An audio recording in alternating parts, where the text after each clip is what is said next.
जय श्री जगन्नाथ। सम्राट अशोक बौद्ध धर्म ग्रहण करिया परे प्रजाଙ୍କ कल्याण निमंते अनेक कार्य कले। थरे से निजर अधीन थिबा राजा मानंकु डकाई कहिले, आगामी वर्ष जेउ राजांक कार्य सर्वश्रेष्ठ हेब ताको मु व्यक्तिगत रूपे पुरस्कृत करिवि।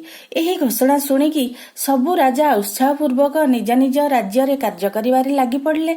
वर्षक परे सबु राजा निजर उपलब्धि गुड़िकर विवरण देबा पई सम्राट अशोकଙ୍କ दरबार रे उपस्थित हेले। समस्ते प्रकारांतरे कहिले जे सेमाने प्रजा मानंक उपरे अधिक कर लगाई राजकोष वृद्धि करिसंदी, किंतु जणे राजा कहिले, महाराज मो राजकोष तो वृद्धि करि पारि नाही, किंतु मो राज्य रे अनेक विद्यालय, चिकित्सालय, धर्मशाला इत्यादि मु स्थापन करिछि। जनहित निमंते करा जाइथिबा तांकर कार्य गुडी को सुनी सम्राट अशोक बहुत खुशी हो गले एवं कहिले, प्रजांक शोषण करी राज्यर कोष वृद्धि करिबा शासकर कर्तव्य नुहे, बरं प्रजा मानंकु कष्टरु मुक्ति दियाइबा शासकर कार्य।